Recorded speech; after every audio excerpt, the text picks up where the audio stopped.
You need to go. Well, thank you very much. It's an honor to be here. What a great place. What a great place, but more importantly, what great people. I want to thank His Royal Highness, the Crown Prince, for that incredible introduction. He's an incredible man.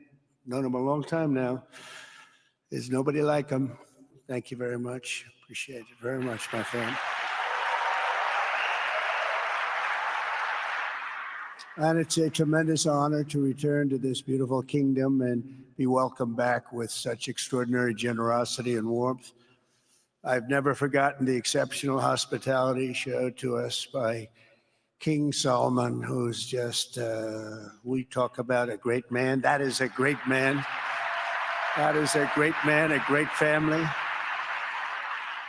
Now, that visit took place exactly 8 years ago. The graciousness of the royal family and the Saudi people is really unsurpassed, no matter where you go.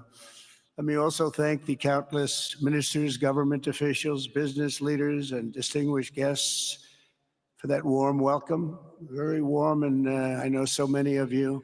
I'd like to call out all of your names, but we have a lot of problems. We'd be here for a long time. We don't want that, so don't be upset. With this historic state visit, we celebrate more than 80 years of close partnership between the United States and the Kingdom of Saudi Arabia. Ever since President Franklin Roosevelt met with King Solomon's father, King Abdul Aziz, aboard the USS Quincy in 1945, the U.S.-Saudi relationship has been a bedrock of security and prosperity.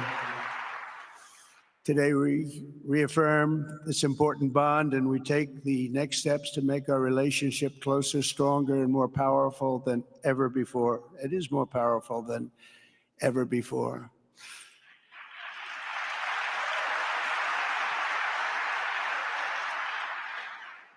And by the way, it will remain that way. We don't go in and out like other people. It will remain that way.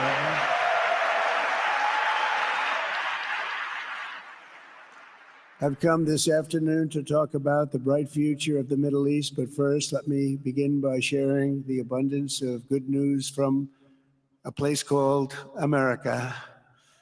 In less than 4 months, our new administration has achieved more than most other administrations accomplish in 4 years or even 8 years. We've actually done, for the most part, more.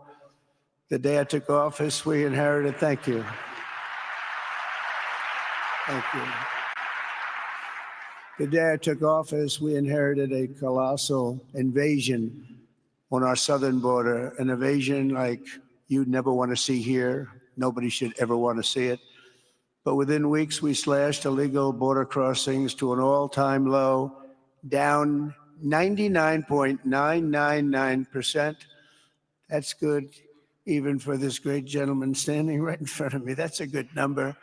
We had hundreds of thousands of people. They came in at the same time last year. And last month, we had, in this massive border, 3 people that got in. That's quite a difference. And we have no choice but to get a lot of the people that came in because they were not the best people. They were, in many cases, very bad people. We're getting them out. We're getting them out very fast. We're bringing them back to where they came from.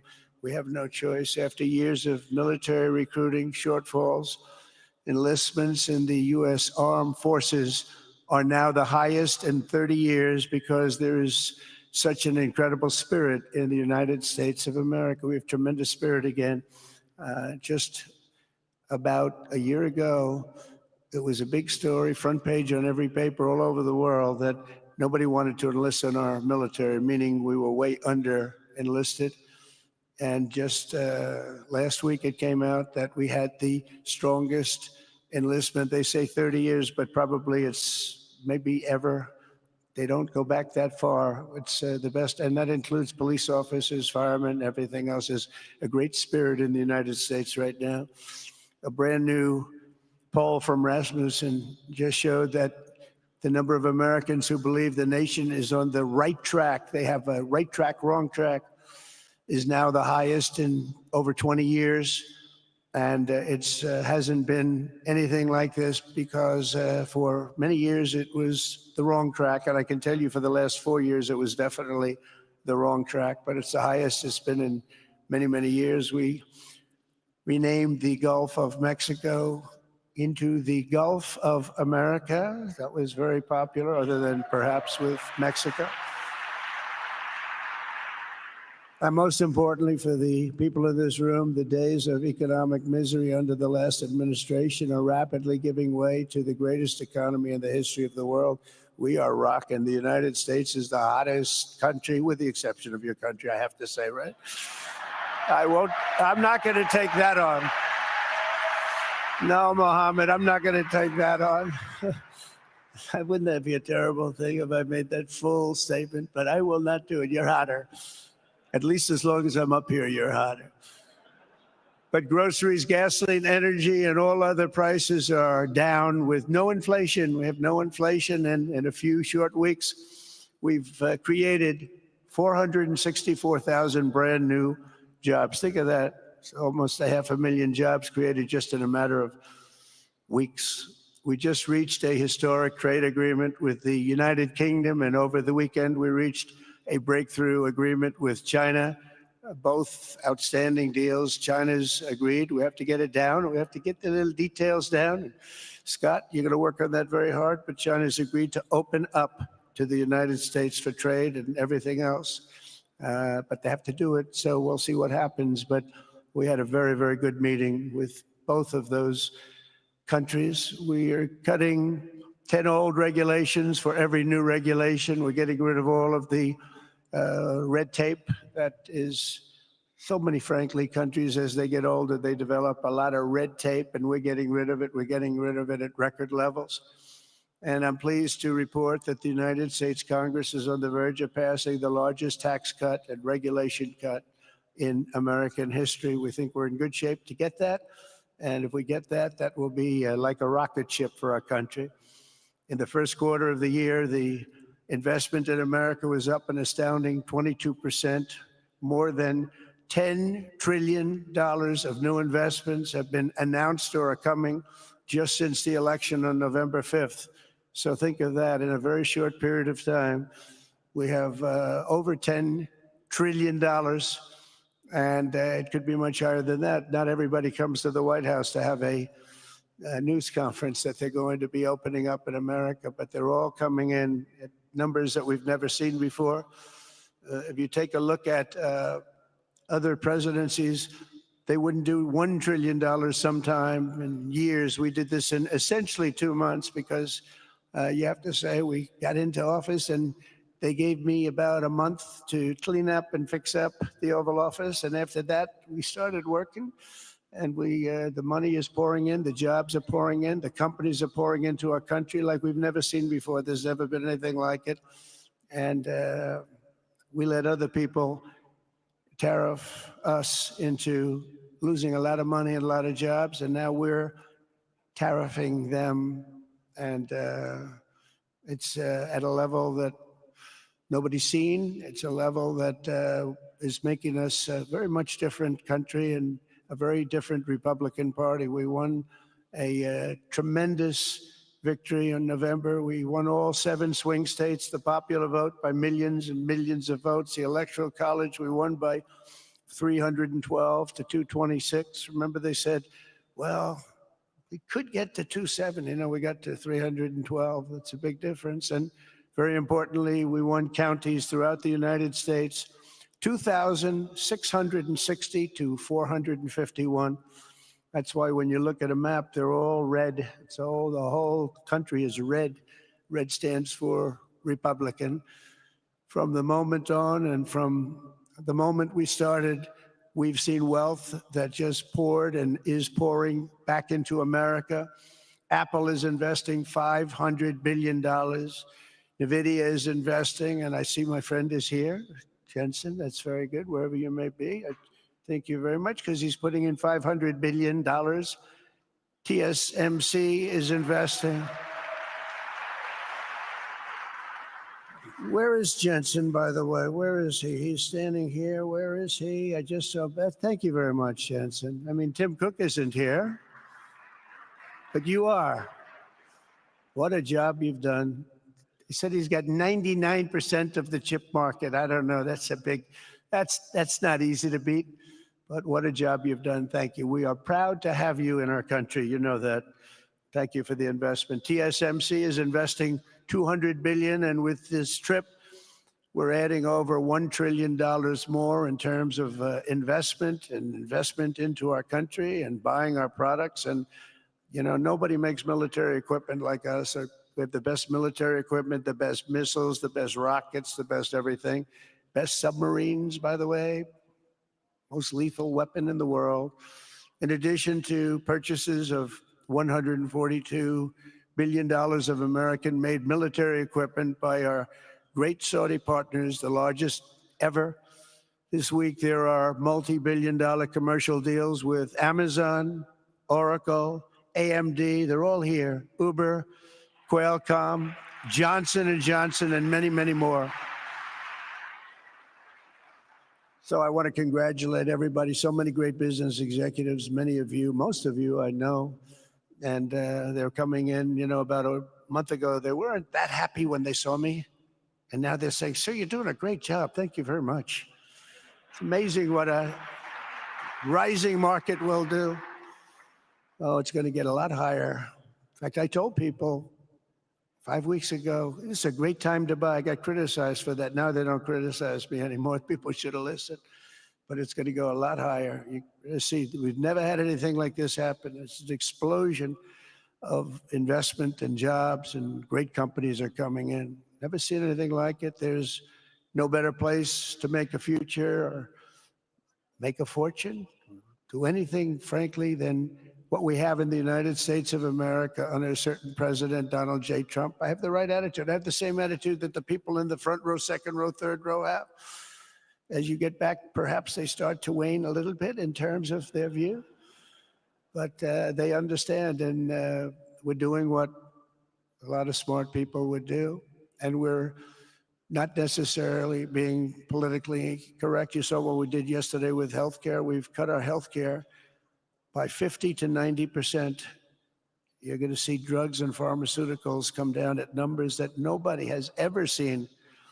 And drugs, pharmaceuticals, we think will be dropping. And it'll be a redistribution of costs with other nations, which really took advantage of a very nice group of people that ran our country. But not only is this a time of incredible excitement in the United States, it's also an exhilarating period right here in the Arabian Peninsula. Beautiful place, by the way, beautiful place. Exactly, thank you.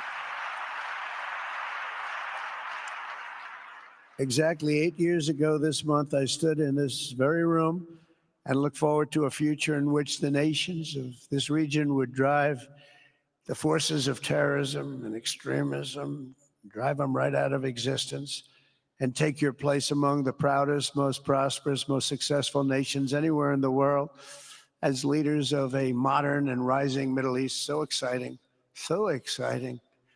Mohammed, do you sleep at night? How do you sleep? Huh? Just thinking.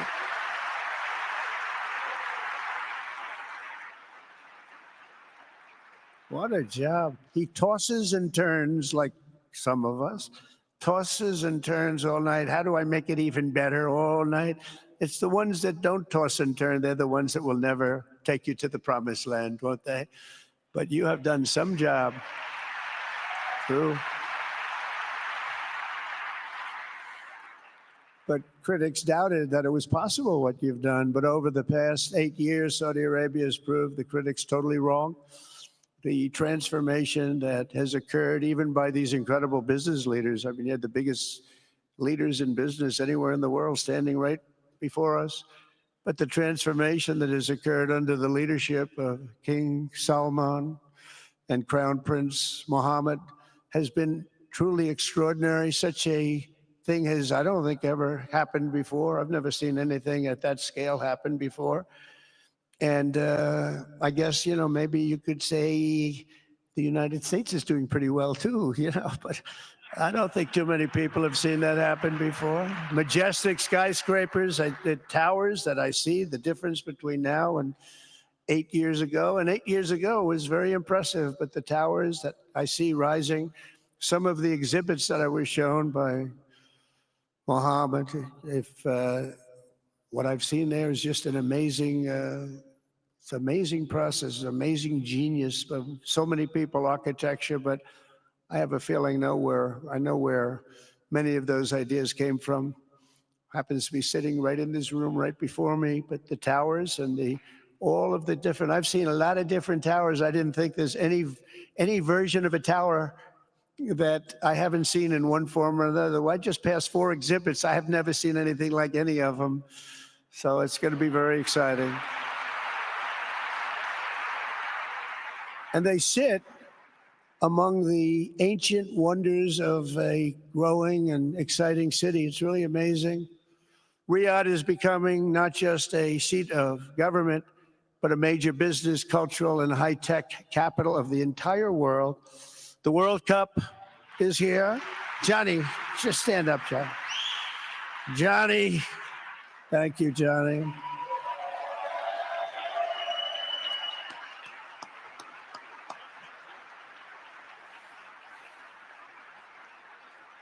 Great job, Johnny, great job. But the World Cup and the World Expo will soon be coming here, just like the World Cup is coming to the United States. It's going to be really exciting next year.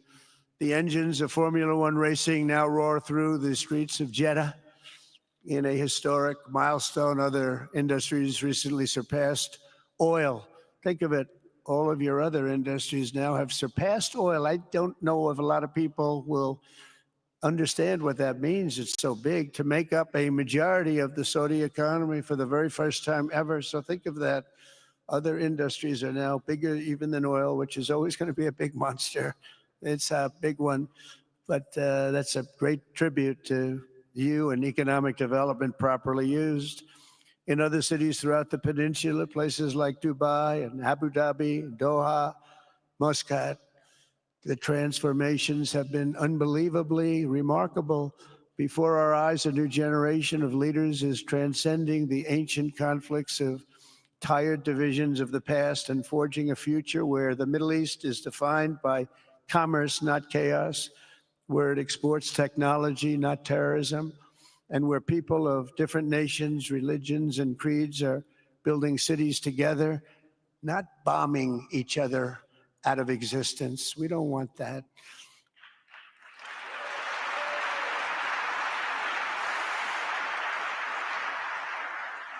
And it's crucial for the wider world to note this great transformation has not come from Western interventionists or flying people in beautiful planes giving you lectures on how to live and how to govern your own affairs. No, the gleaming marvels of Riyadh and Abu Dhabi were not created by the so-called nation builders, neocons, or liberal nonprofits like those who spent trillions and trillions of dollars failing to develop Kabul, Baghdad, so many other cities. Instead, the birth of a modern Middle East has been brought by the people of the region themselves, the people that are right here, the people that have lived here all their lives, developing your own sovereign countries, pursuing your own unique visions and charting your own destinies in your own way. It's really incredible what you've done.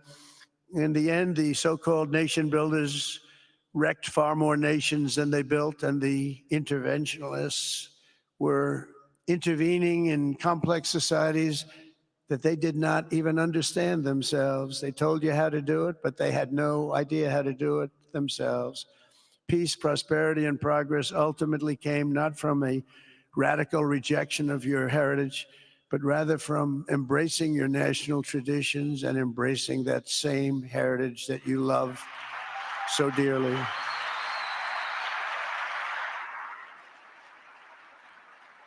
And it's something only you could do.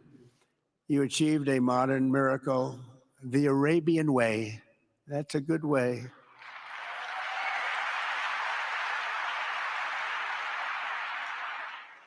Today, the Gulf nations have shown this entire region a path towards safe and orderly societies with improving quality of life, flourishing economic growth, expanding personal freedoms, and increasing responsibilities on the world stage.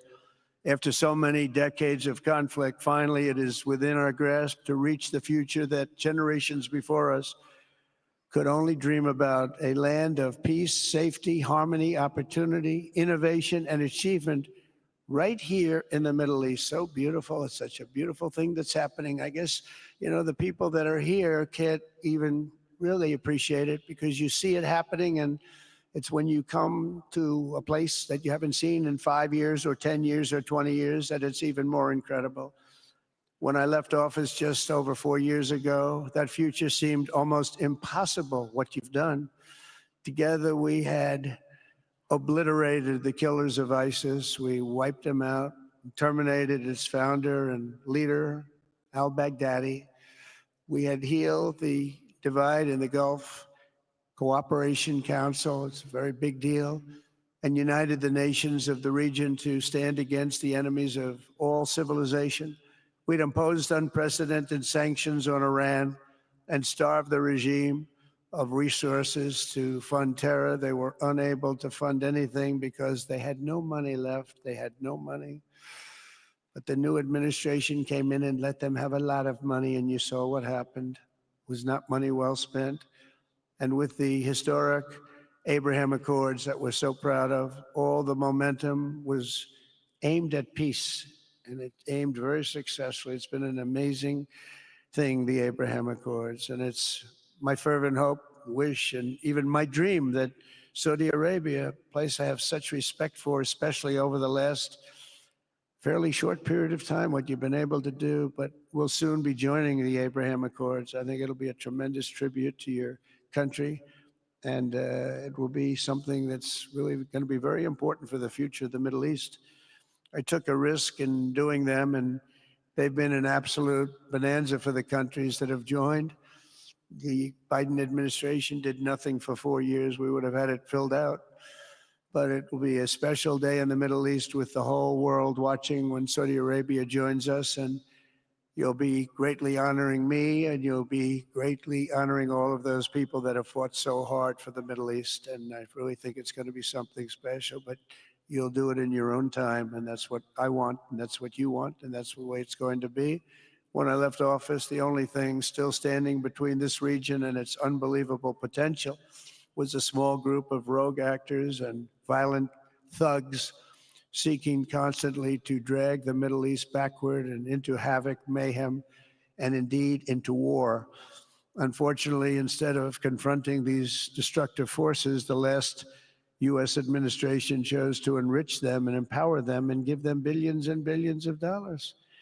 The Biden administration, the worst administration in the history of our country, by the way, spurned our most trusted and longstanding Gulf partners, and I can say partners worldwide. One of our great, great partners, no matter who we look to, and we have great partners in the world, but we have none stronger and nobody like the gentleman that's right before me. He's your greatest representative, greatest representative.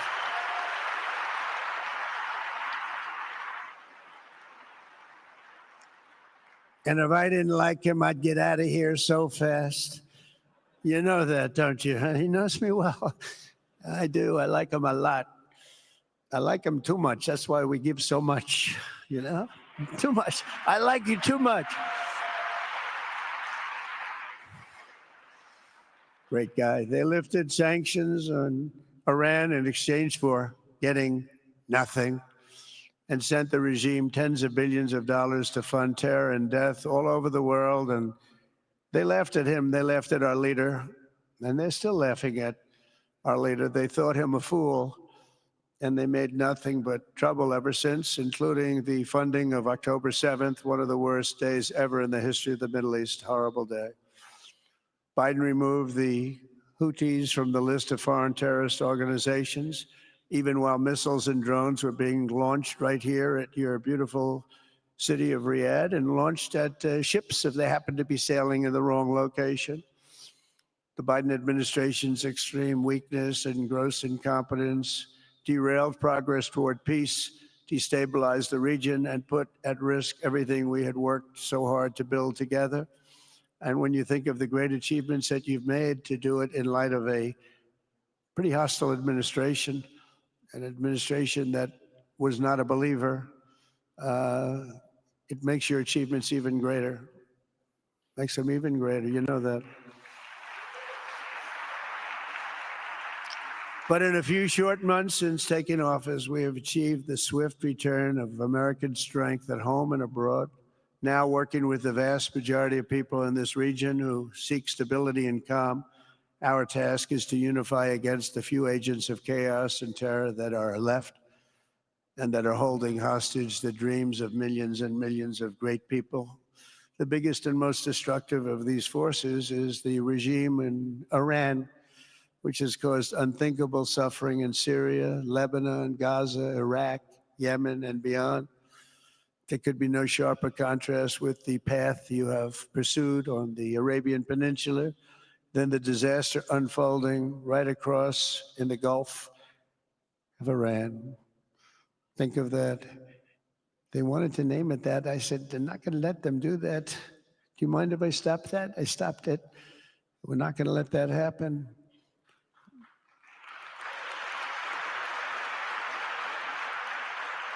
While you have been constructing the world's tallest skyscrapers in Jeddah and Dubai, Tehran's 1979 landmarks are collapsing into rubble and dust. They had it going for a little while under a much different system, but those buildings are largely falling apart, falling down, while you're building some of the world's biggest and most incredible infrastructure projects. Buildings, all sorts of things you're building that nobody's ever even seen before.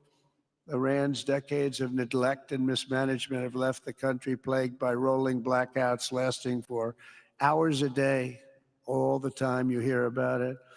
While your skill has turned dry deserts into fertile farmland, Iran's leaders have managed to turn green farmland into dry deserts as their corrupt water mafia, it's called it the water mafia, causes droughts and empty riverbeds. They get rich, but they don't let the people have any of it. And then, of course, there's the key difference at the root of it all. While the Arab states have focused on becoming pillars of regional stability and world commerce, Iran's leaders have focused on stealing their people's wealth to fund terror and bloodshed abroad. Most tragic of all, they have dragged down an entire region with them. Countless lives were lost in the Iranian effort to maintain a crumbling regime in Syria. Look at what happened with Syria. In Lebanon, their Hezbollah proxies have pillaged the hopes of a nation whose capital, Beirut, was once called the Paris of the Middle East. Can you imagine? All of this misery and so much more was entirely avoidable, absolutely avoidable. And Mohammed knew that. He knew that. Smart people knew that. If only the Iranian regime had focused on building their nation up instead of tearing the region down. Yet I'm here today not merely to condemn the past chaos of Iran's leaders, but to offer them a new path and a much better path toward a far better and more hopeful future. As I've shown repeatedly, I am willing to end past conflicts and forge new partnerships for a better and more stable world, even if our differences may be very profound, which obviously they are in the case of Iran. I have never believed in having permanent enemies. I am different than a lot of people think. I don't like permanent enemies, but sometimes you need enemies to do the job, and you have to do it right. Enemies get you motivated. In fact, some of the closest friends of the United States of America are nations we fought wars against in generations past, and now they're our friends and our allies. I want to make a deal with Iran. If I can make a deal with Iran, I'll be very happy if we're going to make your region and the world a safer place. But if Iran's leadership rejects this olive branch and continues to attack their neighbors, then we will have no choice but to inflict massive, maximum pressure, drive Iranian oil exports to zero like I did before. If you know that, they were a virtually bankrupt country because of what I did. They had no money for terror. They had no money for Hamas or Hezbollah, and take all action required to stop the regime from ever having a nuclear weapon. Iran will never have a nuclear weapon.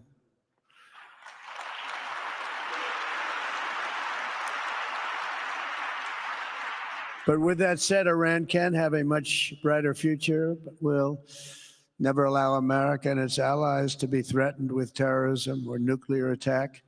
The choice is theirs to make. We really want them to be a successful country. We want them to be a wonderful, safe, great country, but they cannot have a nuclear weapon. This is an offer that will not last forever. The time is right now for them to choose. Right now, we don't have a lot of time to wait. Things are happening at a very fast pace. They're happening right here. They're happening at a very fast pace. So they have to make their move right now, one way or the other. Make your move. As I said in my inaugural address, my greatest hope is to be a peacemaker and to be a unifier. I don't like war. We have the greatest military, by the way, in the history of the world. You know, I rebuilt our military in my first 4 years and rebuilt it into the most powerful military there is. And you saw that when I knocked out ISIS in 3 weeks. People said it would take 4 years, 5 years. I did it. We did it in 3 weeks. Just days ago, my administration successfully brokered a historic ceasefire to stop the escalating violence between India and Pakistan. And I used trade to a large extent to do it. I said, fellas, come on, let's make a deal. Let's do some trading. Let's not trade nuclear missiles. Let's trade the things that you make so beautifully. And they both have very powerful leaders, very strong leaders, good leaders, smart leaders. And it all stopped. Hopefully it'll remain that way, but it all stopped. I was very proud of Marco Rubio and all of the people that worked so hard. Marco, stand up. What a great job you did on that. Thank you, J.D. Vance, Marco. The whole group worked with you, but it was a great job. And I think they're actually getting along. Maybe we can even get them together a little bit, Marco, where they go out and have a nice dinner together. Wouldn't that be nice? But we've come a long way, and it could be, you know, millions of people could have died from that conflict that started off small and was getting bigger and bigger and bigger by the day.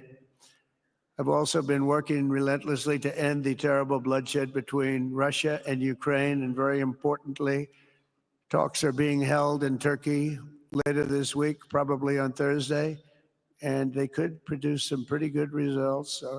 Our people are going to be going there. Marco's going to be going there. Others are going to be going, and we'll see if we can get it done. 5,000 people, young people for the most part, soldiers from Ukraine, soldiers from Russia. They're not from here and they're not from the United States, but they're souls. They're souls. I think usually, mostly, they're young, beautiful souls that left their parents waving goodbye, left their brothers and sisters. Goodbye, I'll see you soon. And they got blown to pieces. 5,000 on average a week are dying. And people are dying elsewhere in the region, but tremendous numbers like we haven't seen since World War II are dying. And I want to stop it. I want to stop it. It's a horrible war. Would have never happened if I were president. That's a war that would have never happened. October 7th would have never happened if I were president, because Iran had no money to pay Hamas or anybody else. They had no money. They were not looking to take care of them. They had to take care of themselves. They had no money. We stopped their oil effectively with the embargoes and sanctions. But let me take this opportunity to thank the Kingdom of Saudi Arabia for the constructive role that you've played in facilitating the Ukraine talks. And it really is, you've been amazing. You've made everything available to us. Thank you very much. Thank you.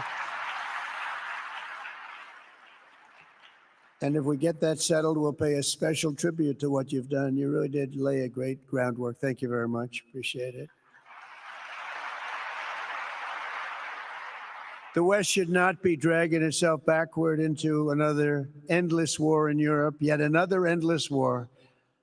We should stop the killing and work together to address the biggest long-term threats as one unbeatable team. Think of us as an unbeatable team. I mean, when you look at what you've done here, that's much more difficult than stopping stupidity. Think of it. It's stupidity. What you've done is much more difficult, and you did it better than anybody else has ever done it. As President of the United States, my preference will always be for peace and partnership whenever those outcomes can be achieved. Always. It's always going to be that way. Only a fool would think otherwise. In recent years, far too many American presidents have been afflicted with the notion that it's our job to look into the souls of foreign leaders and use U.S. policy to dispense justice for their sins. They loved using our very powerful military, and now it's really the most powerful it's ever been. We just are getting a budget approved, $1 trillion, highest budget we've ever had in history for military, $1 trillion. And we're getting the greatest missiles, the greatest weapons. And, you know, I hate to do it, but you have to do it because we believe in peace through strength. You have to have the strength, otherwise bad things could happen. But hopefully we'll never have to use any of those weapons. Seems to be an awfully big waste of money if you're never going to use them, but hopefully we'll never have to use them because the destructive power of some of those weapons are like nobody's seen before. I believe it is God's job to sit in judgment, my job to defend America and to promote the fundamental interest of stability, prosperity, and peace. That's what I really want to do. I will never hesitate to wield American power if it's necessary to defend the United States or to help defend our allies.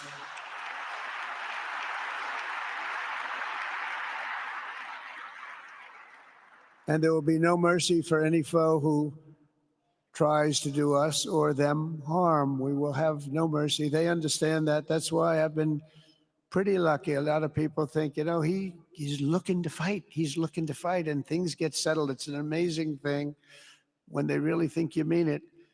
But we do. We have the greatest military, the strongest military, stronger than any. Nobody's even close. We have the best weapons in the world, but we don't want to use them. If you threaten America or our partners, however, then you'll be faced with overwhelming strength and devastating force. We have things that you don't even know about, you don't hear about. And if you did, you'd say, wow. In recent weeks, following repeated attacks on American ships and freedom of navigation in the Red Sea, the United States military launched more than 1,100 strikes on the Houthis in Yemen. As a result, the Houthis agreed to stop. They said, we don't want this anymore. It's the first time you've heard that from them, too. They're tough. They're fighters. But just days ago, we were asked to cease targeting commercial. They were not going to be targeting commercial ships in any way, shape, or form, anything American. And they were very happy that we stopped. But we had 52 days of thunder and lightning like they've never seen before. This was a swift, ferocious, decisive, and extremely successful use of military force. Not that we wanted to do it, but they were shooting down ships. They were shooting at you. They were shooting at Saudi Arabia. We don't want them shooting at Saudi Arabia, if that's okay. So we hit them hard. We got what we came for, and then we got out. Since January 20th, the U.S. military has terminated 83 terrorist leaders operating across Iraq, Syria, and Somalia, including ISIS's #2 global leader. You read about that just recently. With the help of Pakistan, we apprehended the ISIS terrorists responsible for the attack on 13 American service members at Abbey Gate, that horrible, horrible disaster. During this Afghanistan withdrawal, you know, that's another thing that we don't even think about so much anymore. 13 died, but 42 were horribly wounded. But hundreds of people died overall, because I count the people on the other side. Hundreds of people just grossly incompetent. It's probably why Putin decided to go into Ukraine, something he never would have done if I were president. But we wouldn't have had the problems of October 7th if I were president. We wouldn't have had Ukraine, Russia if I were president. We wouldn't have had Abbeygate because there wouldn't have been any reason we were getting out, but we were getting out with dignity and with strength and power. But the way they got out was not good. I think it was the most embarrassing moment in the history of our country. And we've been working tirelessly to bring back all hostages held by Hamas. We brought back a lot already, but we're bringing back more. This weekend, we successfully negotiated the release of the last American hostage, Edan Alexander. Just came out a few hours ago, and we continue to work to get that war ended as quickly as possible. It's a horrible thing that's taking place. All civilized people must condemn the October 7th atrocities against Israel, which would never have happened again if you had probably a different president, but definitely if you had me as president. The people of Gaza deserve a much better future, but that will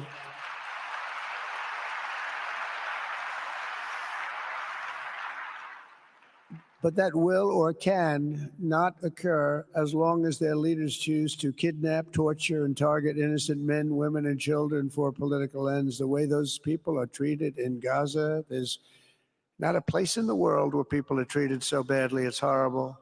After years of suffering, two of the nations most ravaged by terror are finally beginning to end their long nightmares under the new generation of leaders.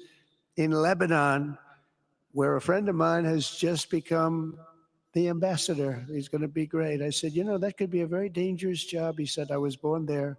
I'm Lebanese. I love that country. I said, but it's very dangerous. You know, this is a friend of mine from New York. I said, but it's very dangerous. Are you sure you want to do it? I never thought of him as being a warrior, but he is a warrior. He loves his country. He said, if I'm injured or die, I'm dying for a country that I love. He grew up there.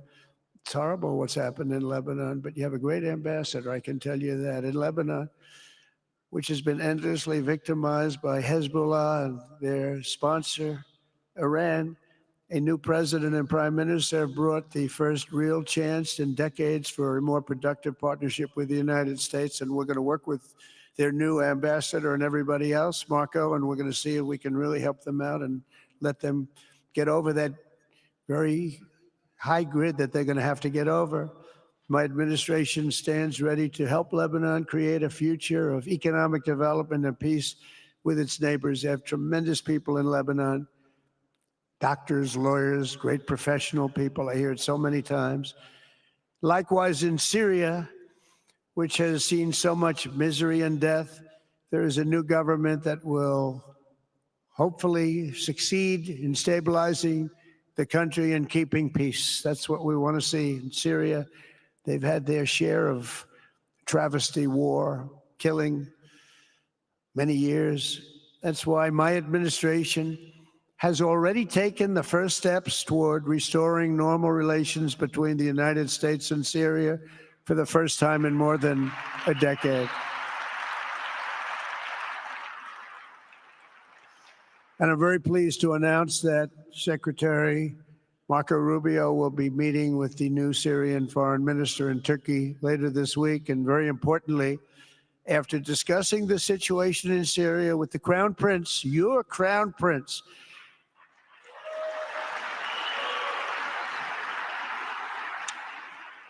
and also with President Erdogan of Turkey, who called me the other day and asked for a very similar thing, among others, and friends of mine, people that I have a lot of respect for in the Middle East, I will be ordering the cessation of sanctions against Syria in order to give them a chance at greatness.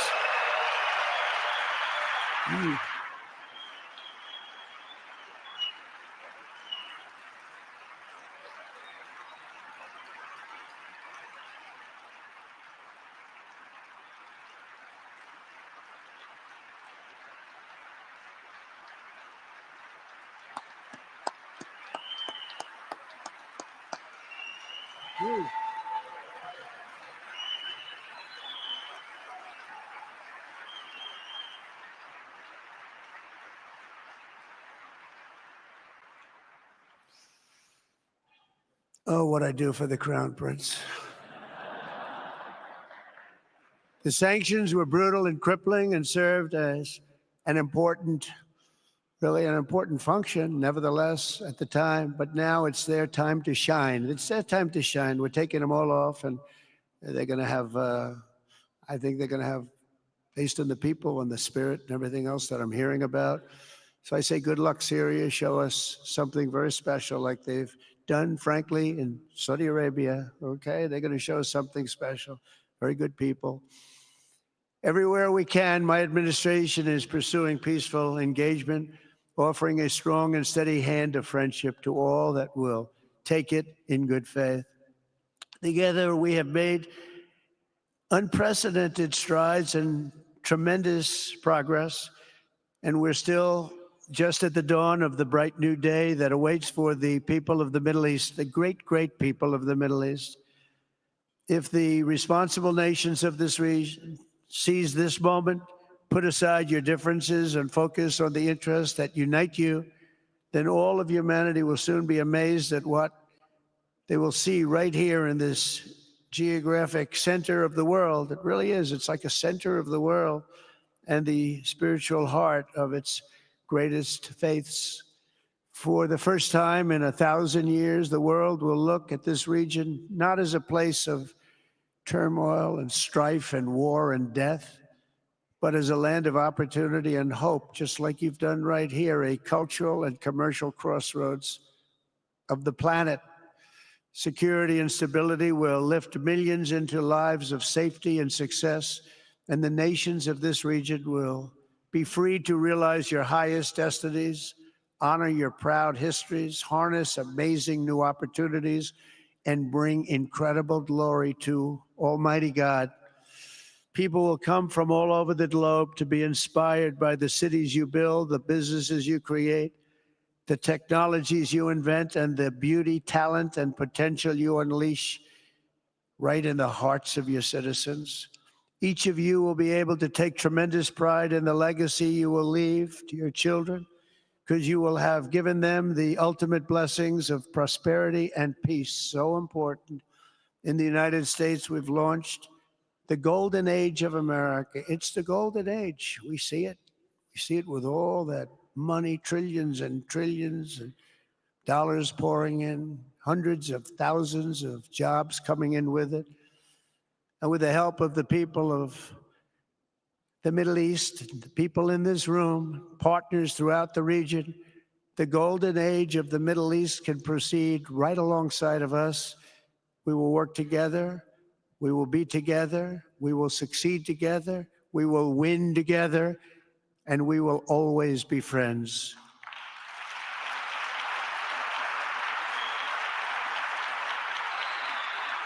Thank you.